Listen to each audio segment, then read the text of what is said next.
What's up, everyone? My name is Pastor Brandon, and I'm so happy you're joining us today.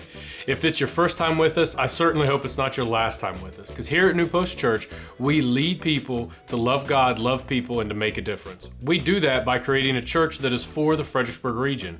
We support local schools, women's centers, homeless shelters, and food banks to make a difference in our community. Now, let's jump into this week's message.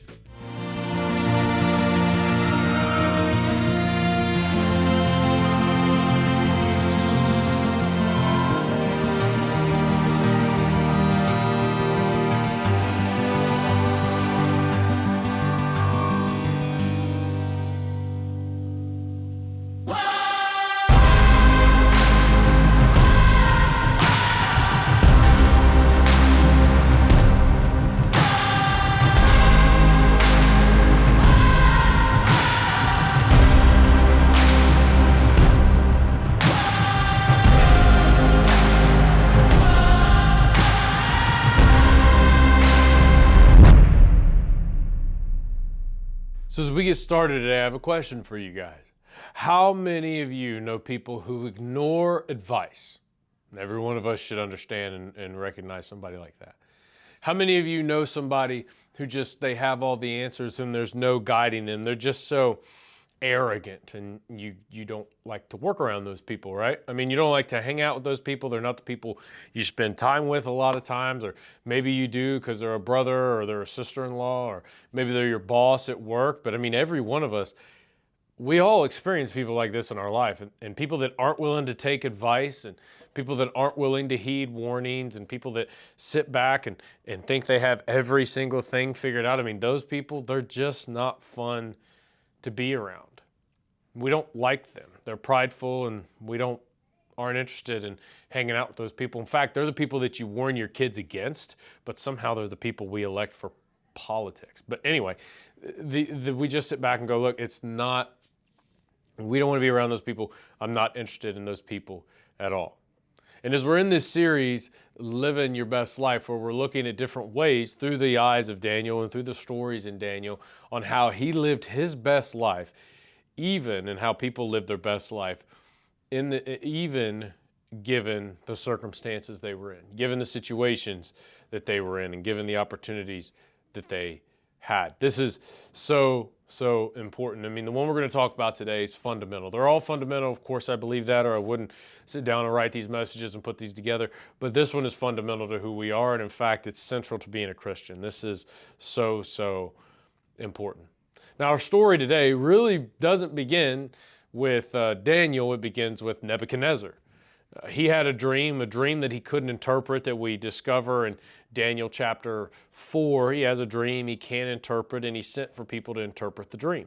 So this is what he says as we get started today. I, Nebuchadnezzar, was at home in my palace, contented and prosperous. I had everything figured out. I knew what I was going to do. You know, these are his words. These are Nebuchadnezzar's words.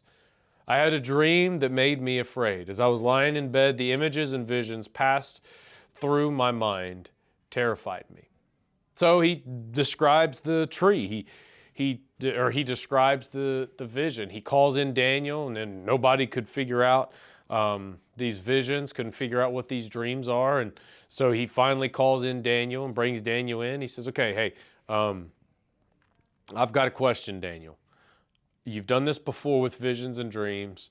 I don't know the answer to this, so let me describe it to you. And he describes an enormous tree. And around this enormous tree are animals of the earth that rested under its canopy. And it was fully prepared. And then this is what happens. A loud voice called out, cut down the tree and trim off its branches. Strip off its leaves and scatter its fruit. Let the animals flee from under it and the birds from under the branches. But let the stump and its roots, bound with iron and bronze, remain in the ground in the grass of the field. So he says, hey, this represents your kingdom.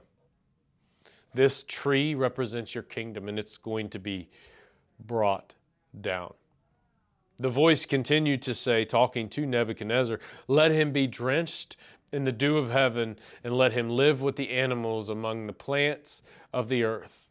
Let his mind be changed from that of a man, and let him be given the mind of an animal until 7 times pass by for him.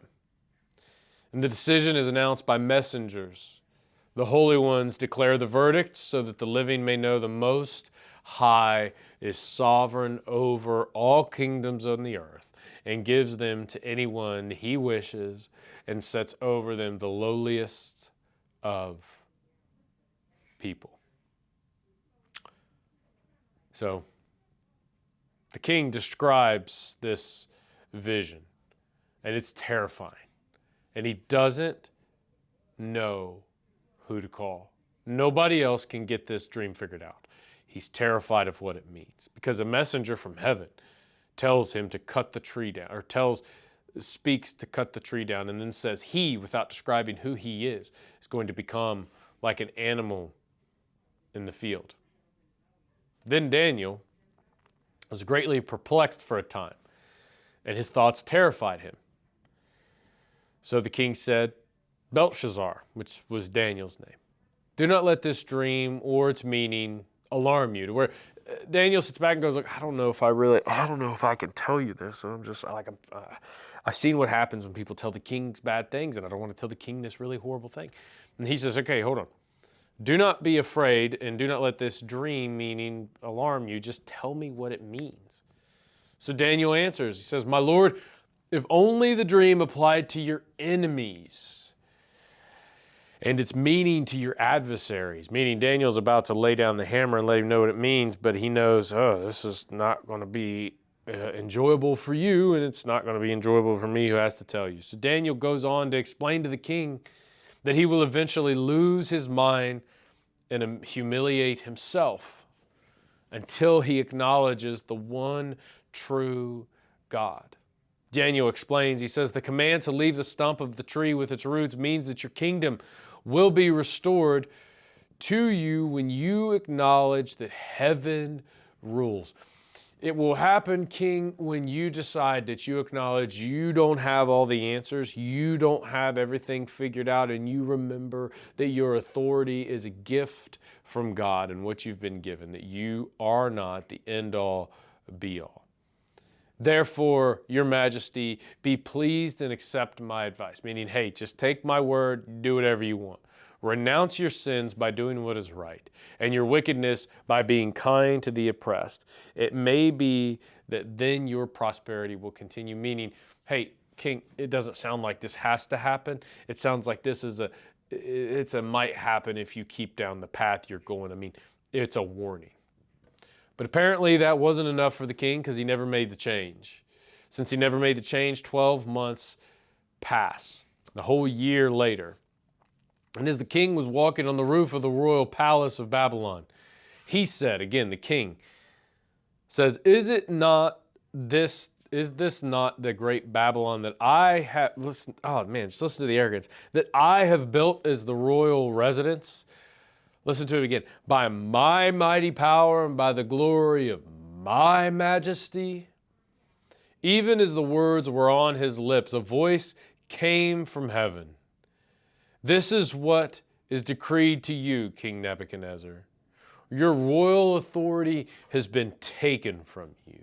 You will be driven away from the people, and you will live with the wild animals. You will eat grass like the ox. 7 times will pass by for you until you acknowledge that the Most High, here it is again that he said before, till you acknowledge that the Most High is sovereign over all kingdoms on the earth and gives them to anyone he wishes. Nebuchadnezzar, this is going to happen immediately to you because you are so arrogant that you believe that you built all this, that you believe this is all because of what you did. You believe that I didn't have any part of it, God would say. You believe I wasn't part of it. You believe that this was all through your own doing. And I even sent my messenger to you, and he came to you, and he tried to warn you, tried to tell you what was up, and you completely ignored it, Nebuchadnezzar. So now you are going to pay the price. We tried to warn you. I warned you what was going to happen, and now this happens.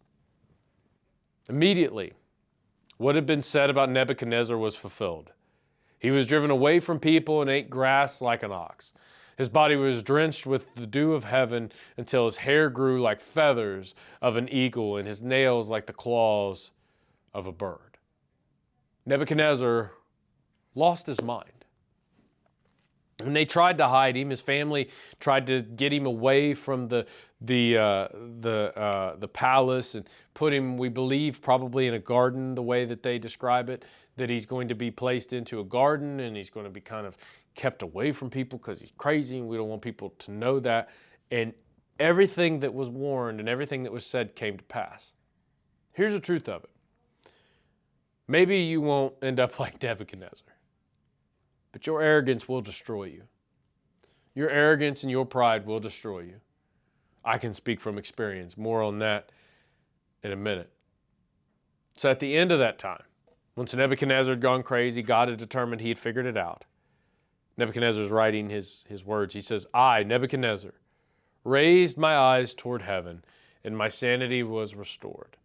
Then I praised the Most High. I honored and glorified him who lives forever. Notice the tune change. His dominion is an eternal dominion. His kingdom endures from generation to generation. All the peoples of the earth are regarded as nothing. He does as he pleases with the powers of heaven and the peoples of the earth. No one can hold back his hand or say to him, what have you done? Nebuchadnezzar says, I see now that God's authority and position is totally unrivaled. And how dare I think that I did all of this? How dare I think that I built all this? How dare I think that I can totally do it all? That I am the answer and that I know everything? How arrogant and destructive of me it was. Now I, Nebuchadnezzar, he continues, praise and exalt and glorify the King of heaven, because everything he does is right and all his ways are just. And here's a key phrase. And those who walk in pride, he is able to humble. Here's what you should realize, and here's what I need to realize, and what we all need to realize. The Lord is sovereign over everything. The Lord is sovereign over everything. He controls it. He sees it. He understands it. He's the creator and the justifier of the entire world. And you have what you have today because he gave it to you. You have what you have today because he's loved you so much, he's allowed you to have it. You have that job because God gave it to you. Sure, you're going to argue, well, I worked so hard up the corporate ladder for 10 years. Who gave you the ability to do that? Who gave you that break into the business that you needed to get into that position? Who gave you the break in the world that you needed in order to get out of the slump that you were in? You're going to go, well, I created this family. Did you? You went out and found your exact wife like there was nothing else? No divine intervention to bring you together. There was no divine intervention to bring your husband together. It wasn't like finding a needle in a haystack.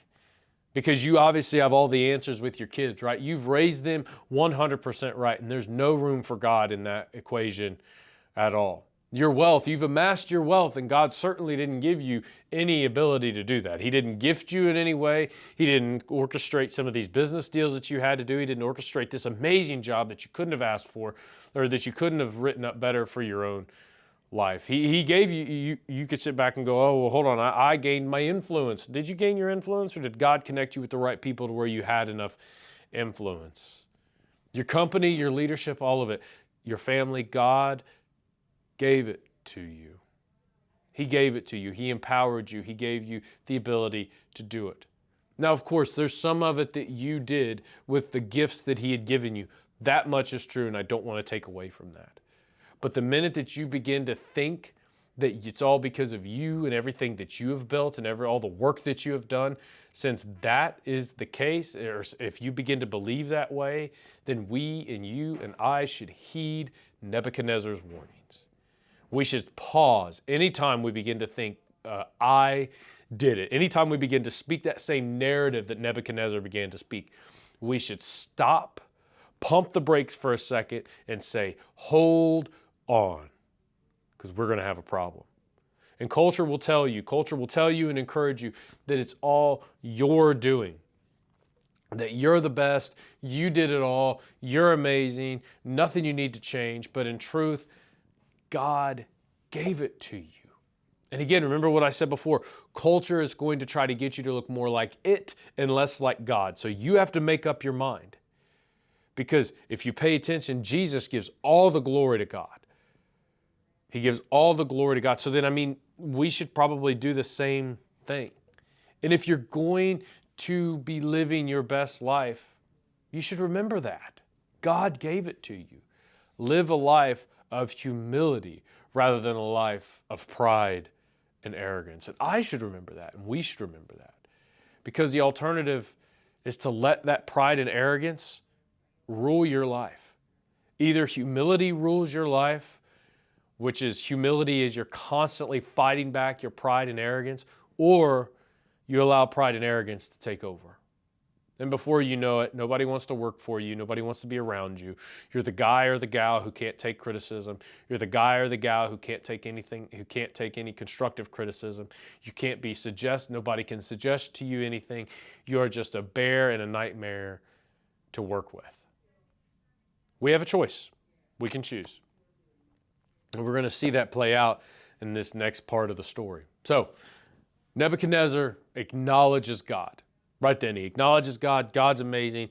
He fixes it. He gets back on track. He kind of puts his self-righteousness and his pride and arrogance, he puts it back into check. Well, God helps him.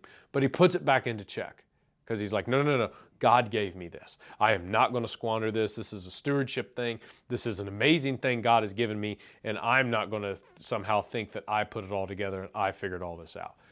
And then 40 years go by. By this time, King Nebuchadnezzar is dead. And the new king is King Nabonidus, and he's definitely not King Nebuchadnezzar. And he just doesn't have the same belief systems, and he obviously forgets everything that Nebuchadnezzar dealt with God, and he just goes about doing whatever he's going to do. Well, over in the east, Cyrus the Great, he targets Babylon. The Persian Empire is beginning to conquer surrounding areas. They set their sights on Babylon because Babylon is a city full of riches. Babylon's a city full of wealth. And then so King Nabonidus, he takes his army out to meet the Persian king Cyrus. He says, hey, I'm going to gather the army. We're going to go take care and fight off the Persians. We're going to try to engage them out in the plains away from the city of Babylon. Well, while King Nabonidus is gone, he appoints Belshazzar. Belshazzar is now considered the king regent, which is basically the king at this point because the king's off at war, the king regent who's going to run the city of Babylon and consequently the surrounding area, while the king goes out and does the right thing and tries to defend his kingdom. But King Nabonidus rolls out with his army, meets the Persians in the battlefield, and gets absolutely throttled. And then the Persians continue their march to Babylon. And Belshazzar, the king regent, now probably the best king we can figure out to put on the throne at this point because King Nabonidus is nowhere to be found. Belshazzar prepares the city for a siege, but they're not really concerned about a siege because the Euphrates River in ancient Babylon runs through the center of the city. So since the Euphrates River ran through the city, a long, prolonged siege, they would be able to handle that because they would have food, they would have water. They would be okay. And they've resisted many, many sieges before. Their walls are so high and their defenses are so well put together. They are not concerned about the Persians. Belshazzar is so arrogant that he throws a massive party because he's convinced that he's going to be the king because King Nabonidus is dead. The Persians are going to attack his city. They're eventually going to fail. He will be crowned the king. He will be amazing. I'm the best. Everything's awesome. Yep, that's what he thinks is going to happen. Now, Belshazzar was the grandson of King Nebuchadnezzar. Now, in the text, you're going to hear the word father, but that was very common in the ancient world. They would refer to grandfather, and father is just father, so that's what he means here. So Belshazzar throws a massive party while the Persian army is gathering around the city of Babylon.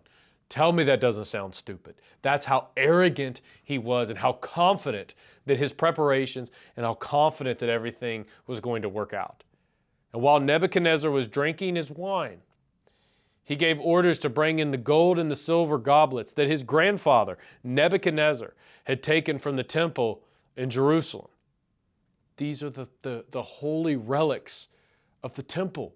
These were part of the things that you can read about in Deuteronomy and Numbers, where the different parts of the furniture and different things of requirement. They took them out of the temple nearly 40 years ago, or almost 55 years ago. They take them out of the temple and they keep them, and King Nebuchadnezzar just keeps them.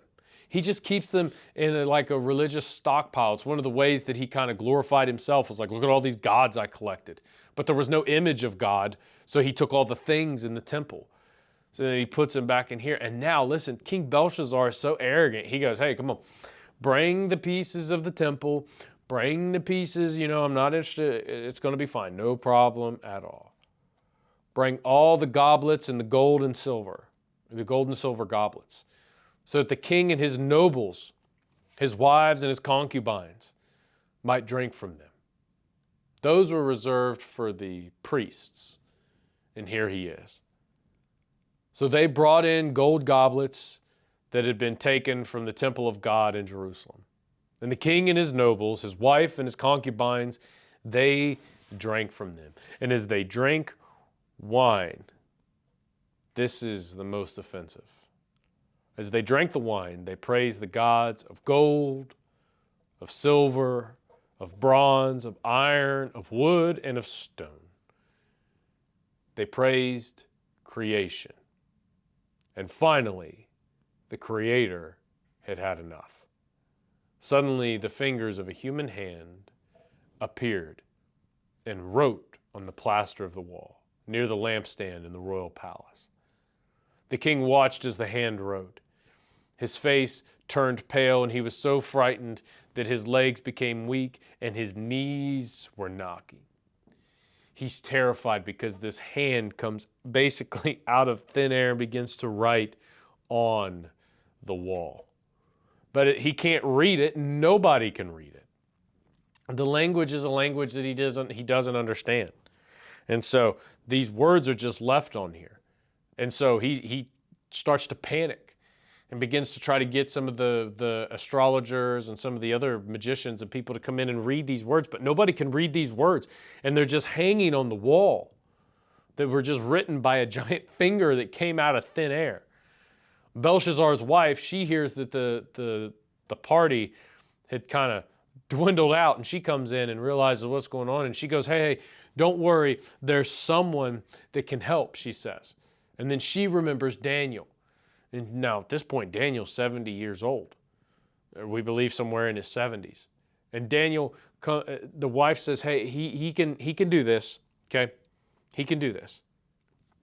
So they go and they retrieve Daniel. Daniel shows up and the king says, okay, I will give anybody their power. I'll give anybody influence. I'll give anybody money. I'll give anybody any position in the kingdom, because we all know I'm going to be king after we defeat the Persians. I'll give anybody any position, okay? But tell me what these words say. And then Daniel answered the king. He says, you may keep your gifts for yourself and give your rewards to someone else. Nevertheless, I will read the writing for the king and tell him what it means. And everybody takes a deep breath. Your Majesty, Daniel begins. The Most High God gave your father Nebuchadnezzar sovereignty and greatness and glory and splendor. He begins with a history lesson. Because of the high position he gave him, all the nations and people of every language dreaded and feared him, because God empowered him and gave him everything that he had. Those the king wanted to put to death, he put to death. Those he wanted to spare, he spared. Those he wanted to promote, he promoted. And those he wanted to humble, he humbled.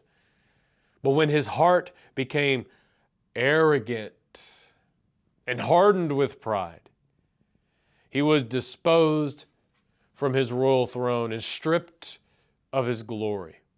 He was driven away from people and given the mind of an animal, Maybe you forgot this story, King Belshazzar, but lean in.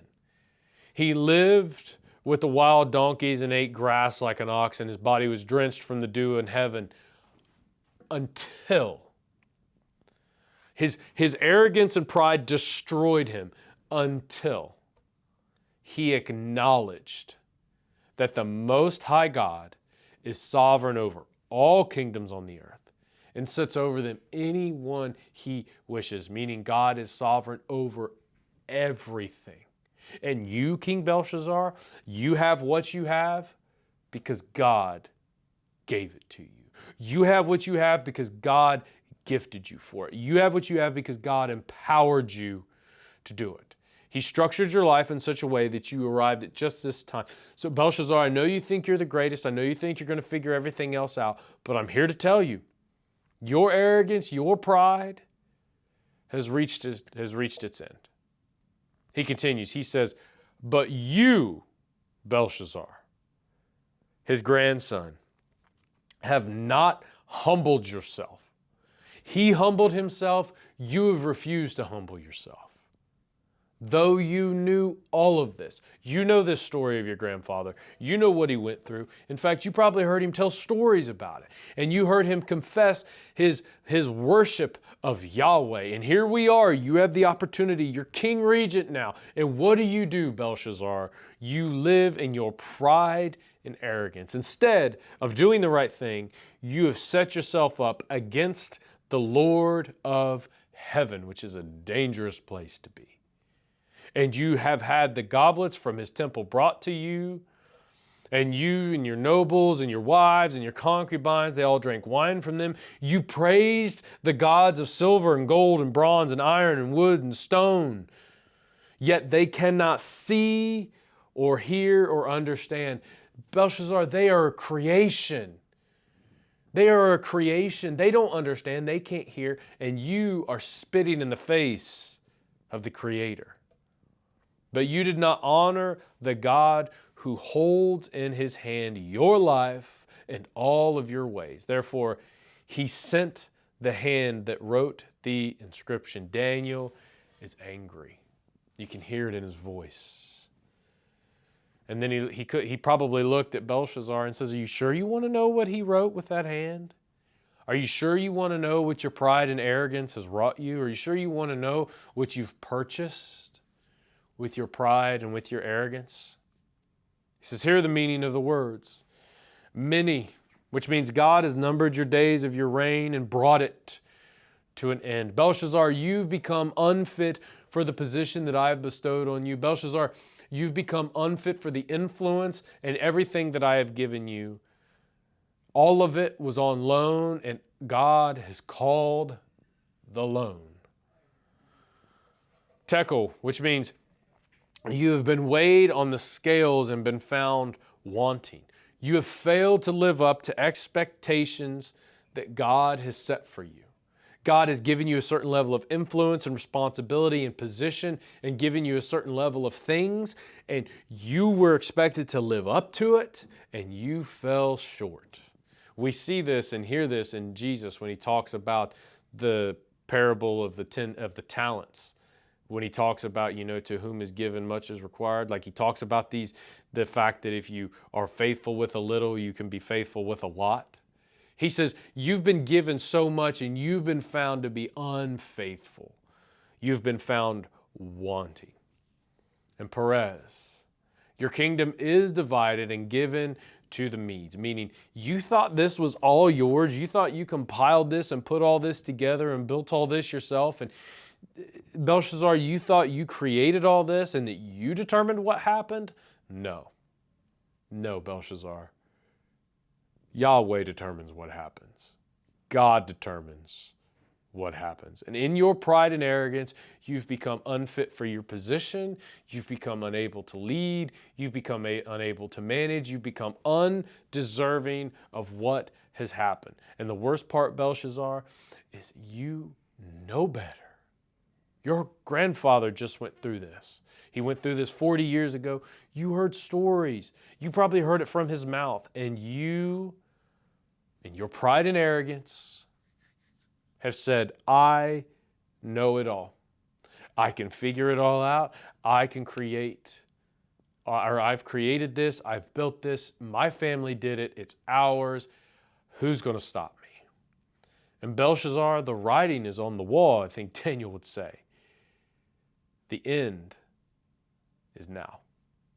And all this is happening. The Persians were damming up the Euphrates, which, remember, ran through the center of the city. And as they were damming up the Euphrates, the water level in the city began to drop. And as the water level of the river in the city began to drop, it left a huge entrance to the city. And what they did is they sent these covert operators into what used to be the wet river, the big river. Now it's just a small creek. Then they came in, they killed the city guards, and then they would swing open those big steel gates to let the Persian army in. And that very night, text tells us, Belshazzar, king of the Babylonians, was slain. And Babylon fell to the Persians. Belshazzar's pride and arrogance was his own downfall. Believe it or not, there's a little bit of Belshazzar in every one of us. Every one of us, we deal with pride and arrogance. And every one of us, pride and arrogance is going to try to take the things that God has given you. And culture empowers you to do it. Culture tells you that you're great, tells you how amazing you are, tells you that it's all yours and you do all the work and God doesn't have a part in it and you don't have to honor God and you have to love yourself. Culture tells you all those things, but it is simply not, listen to me, it is not true. Your pride and arrogance will eventually destroy you the same way that it destroyed Belshazzar. I've had this happen to me in the Marine Corps before. I became so prideful and arrogant because I was running the best squad in the company.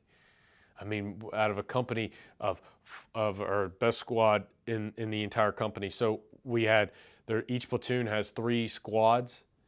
And I mean, we had the best squad. And then when I became a platoon sergeant, we had the best platoon. We won squad comps, we were it. But that didn't help me because I began to think this was all about me. I'm the one doing this. I'm the one building this. I'm the one that's capable. I'm the one that's leading. This is amazing. This is the way it's going to happen. And then I came back from my last deployment. When I came back from my last deployment, they do command climate survey where they basically talk to everybody and they say, hey, how is your command doing? How are they doing? Now remember, my squad is killing it. We're winning things. We're the best all around. We're the most tactically proficient. We're doing a phenomenal job. I was so proud of those guys. But then the reports came back and I got rated consistently low by my subordinates. And I began to realize that my pride and arrogance led me to a place to become actually a bad leader. Sure, we were getting results, but I wasn't building my team the way I should have been. And then I got removed from my position. Even though I was one of the best squad leaders, I got removed from my position and got moved to another place because my pride and arrogance had taken over. It was God's way of reminding me, and I think about it often. This is not yours. It was God's way, I think, of reminding me that the Most High is sovereign over all kingdoms on the earth. And He sets over them anyone He wishes. It was God's way, I think, of reminding me that it's been given to me. And I have the capability to do something with it. And it's not because of what I've done. It's not because of my skill. It's not because of any of these things. Sure, they factor into it, but let's be clear. God started it. God sustains it. And God empowers all of us to handle it. Now, in your life, in different areas, pride and arrogance will creep up. And if you allow pride and arrogance to run your life, you're not living your best life. You live your best life by living humbly. By living humbly, which is just pressing against, resisting pride and arrogance. The minute that something creeps into your head and says, wow, you're so good at that. You're so great at that. You know, if it wasn't for you, this organization wouldn't be where they are. Push that away. Whether it's true, whether it's not true. Whether it's true or whether it's not true. Push it away. Resist it. I'm not interested in having something like that rule my life. And it's going to consistently happen. And pride and arrogance are going to jockey for position in your life. And you've got to resist it. Because just like King Belshazzar, if you allow it to have a place and you ignore the warnings that God is giving you, it will destroy you. It's happened to me in my life, which is why I'm so passionate about stopping other people from living their life in a place of thinking that they do it all and they can figure it all out. Besides, you don't want to be that arrogant person. Nobody likes working with that arrogant person. Nobody enjoys being around that arrogant person. Nobody enjoys living with them. So don't give in to it. Fight it off. Resist it. Because God, the Most High, is sovereign over everything, over all kingdoms on this earth, and sets over them anything He wishes. Everything you have can be taken from you in an instant because we've become unfit. Humble yourself before God. Humble yourself and resist any temptation to say, I did it. I'm the best. It's just me. If you're going to be living your best life, which is what I want for you, then you have got to live humbly and put to death any type of pride and arrogance. So, let's pray. Father, thank you. Thank you that you've given us the position or the influence in our life that you have. With our families, our businesses, our leadership, different things in our life, God. Thank you so much that you've given us those places. Now, God, don't let us become so arrogant. Holy Spirit, speak gently to us and remind us that the Most High is sovereign over everything. Not that we've done anything or we've built anything or we've created anything, but instead that the Most High is sovereign over all things. So help us remember that in our life. Help us that we want to live our best life, which means we are going to live humbly, not in pride and arrogance. So Lord, we love you. We give you all the praise. In Jesus' name.